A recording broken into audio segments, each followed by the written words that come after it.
पान भाई बेताल पेड़ की शाखा से प्रसन्नतापूर्वक लटका हुआ था। तभी विक्रमादित्य ने वहां पहुंचकर उसे पेड़ से उतारा और अपने कंधे पर डालकर चल दिए। आकाश में से थोड़े थोड़े बादल छटने लगे थे और बादलों में से तारे दिखने लगे थे। बेताल ने गहरी सांस लेकर राजा से कहा, तुम हार नहीं मानते हो ना?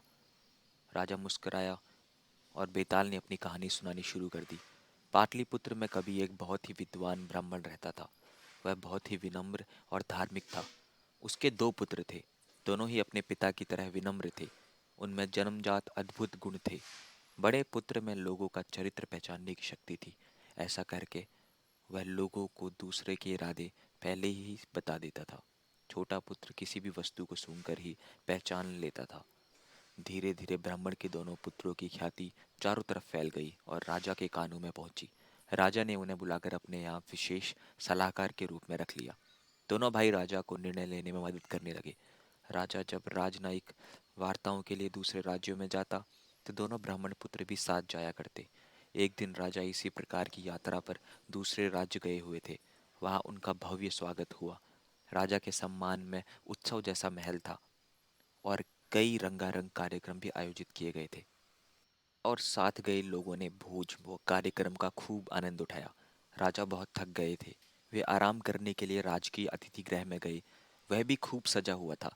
राजा ने दोनों भाइयों के साथ आराम गृह में प्रवेश किया। प्रवेश करते ही बड़े भाई को दाल में कुछ काला लगा।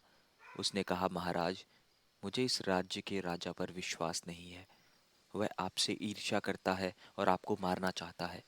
उसकी बात सुनकर आश्चर्यचकित होते हुए राजा ने कहा, क्या बकवास कर रहे हो?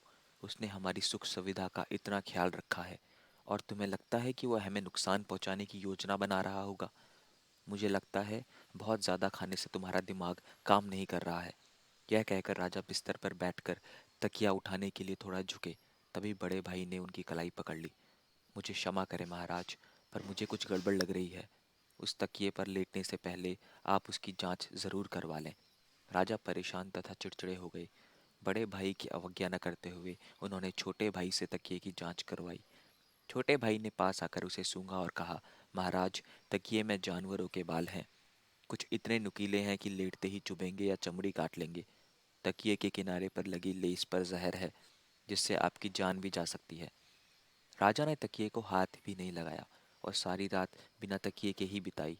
सुबह वो चुपचाप अपने साथ उस तकिए को लेकर अपने राज्य वापस लौट आए। तकिए की जांच करवाने पर दोनों भाइयों को सत्यता का प्रमाण मिल गया। राजा ने दोनों भाइयों को उनकी सेवा के लिए बहुत सारा इनाम दिया। बेताल ने कहा, राजन, दोनों भाइयों में कौन अधिक चतुर तथा अधिक गुणी था? अब इससे पहले कि राजा विक्रमादित्य इसका आंसर करें, अगर आपको इसका आंसर आता है तो कमेंट बॉक्स में ज़रूर लिखें। मुस्कुराते हुए राजा ने उत्तर दिया, बड़ा भाई। उसी ने मेजबान के गलत इरादे को भांपा था। उसी ने तकिए को भी पहचाना था। छोटे भाई ने तो बाद में बड़े भाई की शंका को सही बताया था। बेताल जोर जोर से हंसने लगा। बेताल को यह खेल खेलने में मज़ा आने लगा। उसने कहा, राजन, तुम्हारा उत्तर बिल्कुल सही है। और वह उड़ा और पेड़ पर चला गया। उम्मीद करता हूँ ये वीडियो आपको पसंद आई होगी। वीडियो को लाइक और चैनल को सब्सक्राइब ज़रूर करें। मिलते हैं अगली वीडियो में।